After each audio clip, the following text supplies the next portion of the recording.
Question. You say that we, as spiritual beings, choose certain family to resolve our psychology. If this is the case, where did we first get that psychology that needs to be resolved?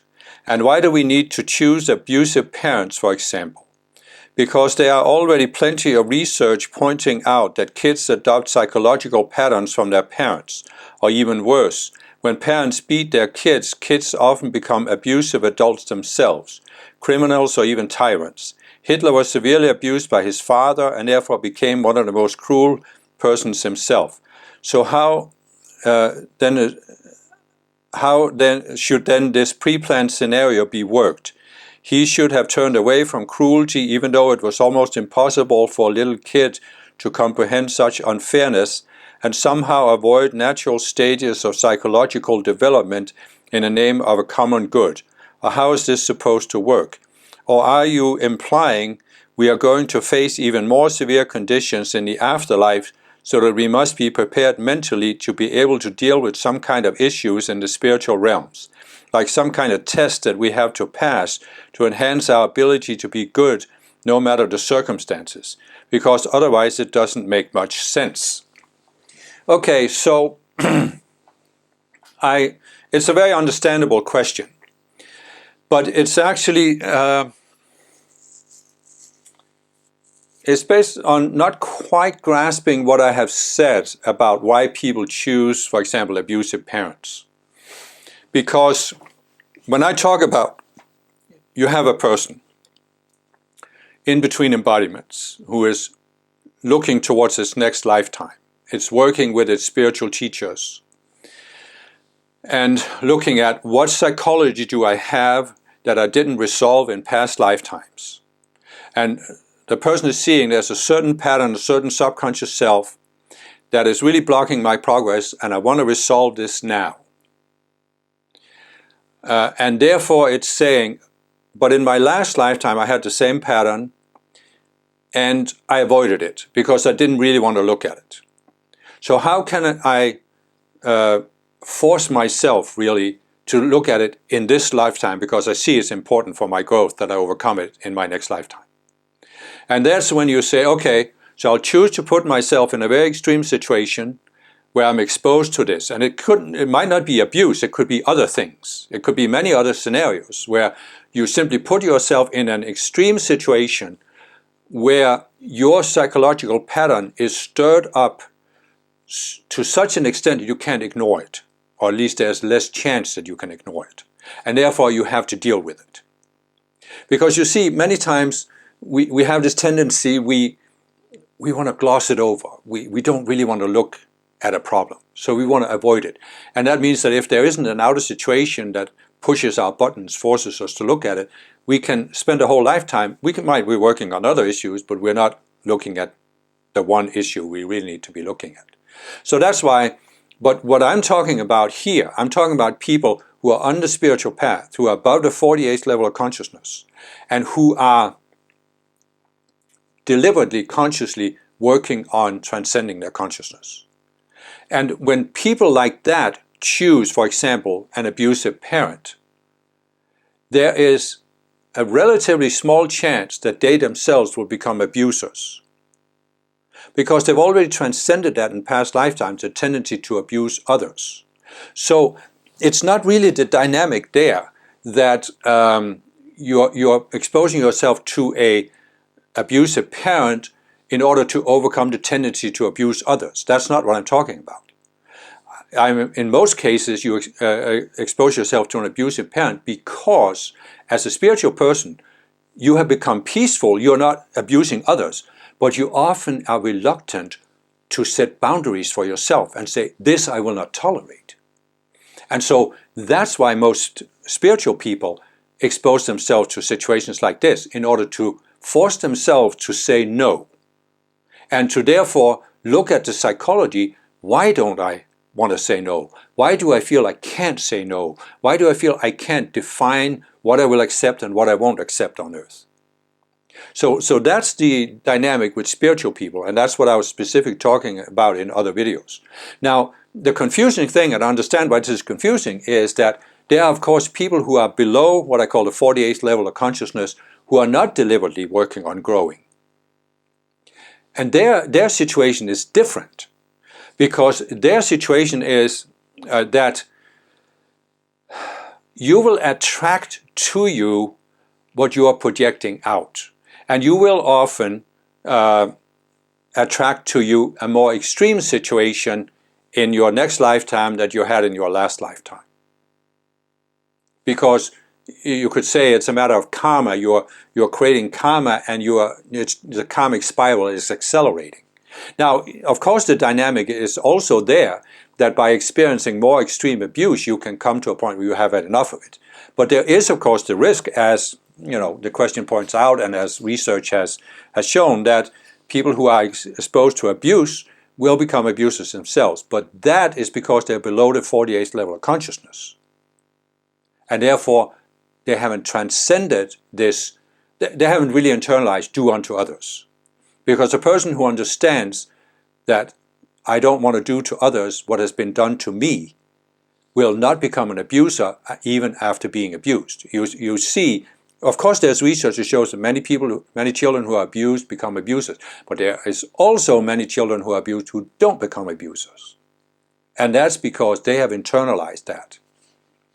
They are willing to say, even though I was abused, I can't allow myself to abuse others. Or they will even say, even though I was abused, I especially can't. Or, no matter what abuse I was exposed to, I can't allow myself to do this to others. And that also helps you grow when you can make that. So, The other thing that comes into play here with reincarnation, and why reincarnation is important, is that, it almost sounds a little bit like, and this is certainly the case in traditional psychology, that they think that a child is like this white piece of paper. The psychology is the tabula rasa. Nothing is written on it. And so therefore, if you are exposed to abuse in this lifetime, you can become an abuser, and it wasn't your fault, it was your parents' fault.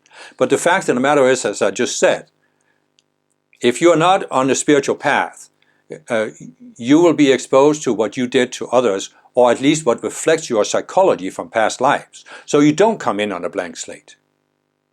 And that's why, so you see what I'm saying there? You can deliberately, for the purpose of spiritual growth, choose an abusive family. But you can also not choose it, but it's your karma that determines that you will attract yourself to a situation that's very similar to what you had in past lifetimes. So you talk about Hitler. Yeah, well, Hitler might have been exposed to severe abuse by his father, but there has only been one Hitler in the history of the planet. And there have been millions of children, of boys, who were exposed to similar or worse abuse by those fathers, and they didn't become like Hitler. And the explanation for that is that Hitler didn't become Hitler in that lifetime. He had built up his psychology in many past lifetimes. He at some point started, at a certain level of consciousness and went below it, and he lowered it in past lifetimes to the lowest level of consciousness you can have on earth, and he was born with that level of consciousness. So, without reincarnation, you can't make sense of this. I understand that. But with reincarnation, it does make sense. So, it says here, Hitler should have turned away from cruelty, even though it was almost impossible for a little kid to comprehend such unfairness. Well, but it's only impossible if you are below a certain level of consciousness. Because as I've talked about in other videos, the real turning point in consciousness is that you internalize the golden rule. And you are saying that even though a certain situation happens to me, I don't want to perpetuate the spiral by doing the same to others. And therefore you are willing to look at yourself and say, what do I have to do so that I can take this situation and not become as abusive as my father, for example? What do I have to overcome in myself?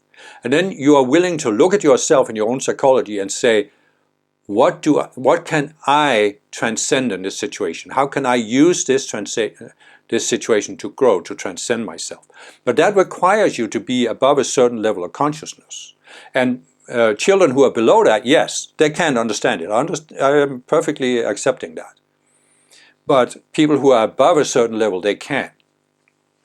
Now, the question was also, where did we first get the psychology that needs to be resolved? Well, you got it in past lifetimes. Again, without reincarnation, you can't make any sense of this. So, now this doesn't mean, that you necessarily did something terrible in a past lifetime. Because as I explained in my Avatar series of discourses, the fact is, all people, whether they are original inhabitants of the earth or whether they were avatars who came to earth, we were exposed to very severe abuse from what I call the fallen beings. And I explained this in my video about how the world was created.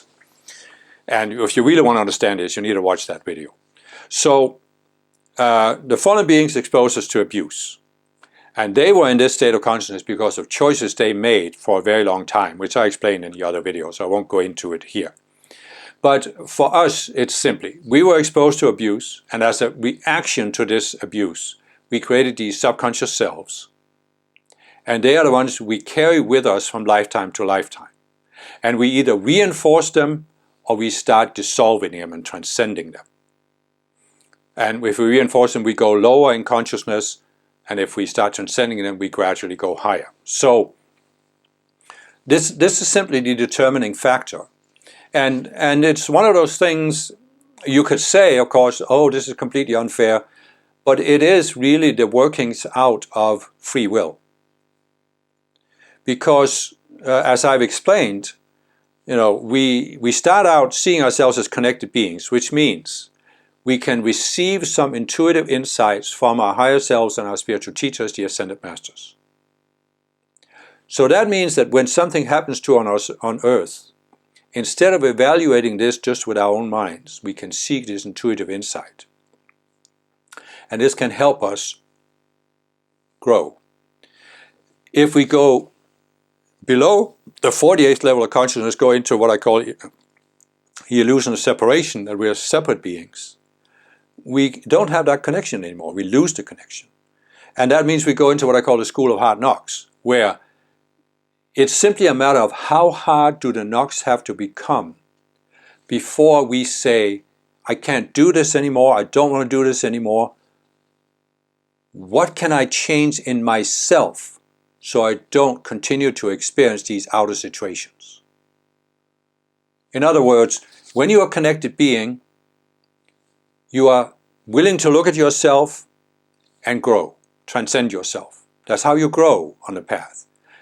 When you go into separation, you lose that willingness for a while, but you can come to a point when the knocks become so hard you say, I can't stand this outer situation. What can I change in myself to avoid encountering these situations? And it's just a matter of how much suffering do people have to go through. Because when you go into separation, you cut yourself off from your higher self and your Ascended Masters. You can't receive any intuitive instructions. And that's why Plan B is the school of hard knocks. And so, so this is really the explanation for how things work themselves out. And this is because of free will. I explained that in several other videos. So, so the last part of the question, are you implying we're going to face even more severe conditions in the afterlife, so that we must be prepared mentally to be able to deal with some kind of issues in spiritual realms? No, that's not what I'm implying. You will, if, as I said, if you're below a certain level of consciousness, if you reinforce your self-centeredness and your separate self, yes, you will experience, in some cases, worse conditions in the afterlife, because you might attract yourself to a lower realm that is more like a hellish realm, where there are people who are more selfish than you are, for example. Like some kind of test that we have to pass to enhance our ability to be good no matter the circumstances. No, that's not what I'm saying either. It is not a matter of a test.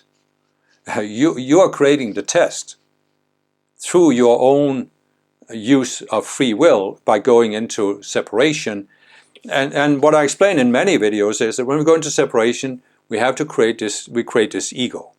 And the ego sees itself as a separate being, and it cannot explain things based on what I have talked about in this video. Because what I talk about in this video is only people who are connected will be able to accept it. Anybody who's below the 48th level of consciousness, who's trapped in separation, will just come up with arguments against it. And they will feel that they have a successful argument that refutes what I'm saying. But you see, that only traps them in the state that I'm talking about. Because when you go into separation, the ego has to explain everything based on the fundamental assumption that you are a separate being. And it uses the duality consciousness with the two extremes to explain it. And that's why it comes up with some kind of test. That's why, for example, you have the book of Job, where in the Old Testament, where he is suffering, and it supposedly is the devil who is tempting him, but God is allowing it to prove that he'll be faithful to God. This is complete nonsense. This is completely coming from the fallen beings, completely false teaching. It is not the Word of God. We're not being tested. The Ascended Masters are not testing us. Okay? God is not testing us. We are testing ourselves by our own state of consciousness. Well, the fallen beings are also exposing us to a lot of abuse that can be said to be a certain test. But the test really is, the fallen being can project things at us, but they only affect us if we have something in us that reacts to it. Like the prince of this world comes and has nothing in me, as Jesus said. Or Buddha talked about non-attachments. So, we are primarily testing ourselves. The fallen beings are always trying to control us, but they can only do so if we have psychology that's unresolved. And the Ascended Masters are constantly ready to help us overcome that psychology. We just have to ask, and we have to tune in intuitively. So, you could say that this question, to a large extent, springs from this separate mind, where you have to explain everything based on this illusion of separation. And therefore you're using the rational, linear, intellectual mind to try to explain things. But there is no real explanation other than what I've given here, with the karma and free will working itself out and our state of consciousness. That's really the only explanation. But you will only accept this explanation if you accept it intuitively, because it's validated from within through an intuitive experience. You'll not accept it with the outer mind. And I'm not seeking to prove it for the outer mind, because I've experienced so many times it doesn't work. I mean, people will just argue against it endlessly and feel like, oh yeah, this guy is just an idiot, he doesn't know what he's talking about. So that's fine, I don't have any problem with that.